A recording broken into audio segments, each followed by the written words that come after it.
بخاری نے اپنی صحیح میں ابو ہریرہ رضی اللہ تعالیٰ عنہ سے روایت کی ہے، رسول اللہ صلی اللہ علیہ وآلہ وسلم نے انہیں ایک واقعہ سنایا جو ہمارے نبی داؤد کے زمانے میں پیش ہوا۔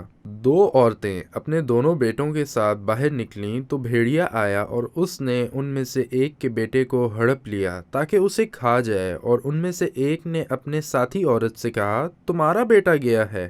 دوسری نے کہا کہ تمہارا بیٹا گیا ہے۔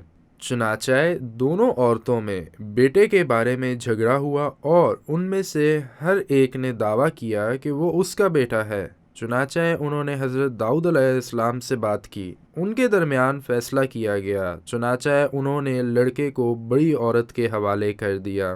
وہ دونوں عورتیں باہر نکل کر حضرت سلیمان علیہ السلام کے پاس گئیں اور انہوں نے آپ سے بحث کی۔ حضرت سلیمان علیہ السلام نے سچی ماں کو جاننے کا ایک طریقہ سوچا۔ آپ نے اپنے ارد گرد کے لوگوں سے کہا کہ وہ ایک چھری لے آئیں تاکہ لڑکے کو آدھے حصے میں تقسیم کیا جائے، ان میں سے ہر ایک کو آدھا آدھا دیا جائے تاکہ اس طرح دونوں کے درمیان انصاف ہو جائے۔ دونوں عورتوں کا خیال تھا کہ حضرت سلیمان علیہ السلام سنجیدہ ہیں اور ان کے درمیان فیصلہ کرنے کے لیے پرعزم ہیں، اور یہاں ان میں سے ہر ایک کا رد عمل ظاہر ہوا۔ حقیقی ماں وہ ہے جو فیصلے سے خوف زدہ تھی، لہٰذا سب سے چھوٹی عورت اس وقت رو پڑی۔ جب اسے لگا کہ اس کا بیٹا ہلاک ہو جائے گا، اس نے کہا، ایسا نہ کرو، اللہ تم پر رحم کرے، وہ اس کا بیٹا ہے۔ وہ بیٹے کی زندگی کے لیے اس سے خوش تھی کیونکہ وہ رہے گا اور زندہ رہے گا، چاہے وہ اس کے دیکھ بھال اور پرورش سے محروم ہی کیوں نہ ہو۔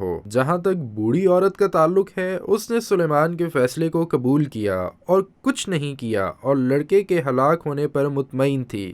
چنانچہ حضرت سلیمان علیہ السلام نے حقیقی ماں کے بارے میں اپنے حکم کا اندازہ لگایا، اور باوجود اس کے کہ چھوٹی عورت نے دوسری کو تسلیم کر لیا، حضرت سلیمان نے بچے کو اصل ماں تک دینے کا حکم دیا۔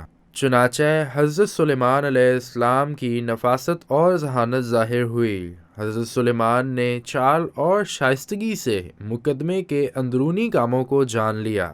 حضرت سلیمان نے بیٹے کے لیے ان میں سے ہر ایک کی ممتا کا امتحان لیا۔ جب بڑی عورت نے حل مان لیا تو اسے معلوم ہوا کہ وہ اس کی ماں نہیں ہے۔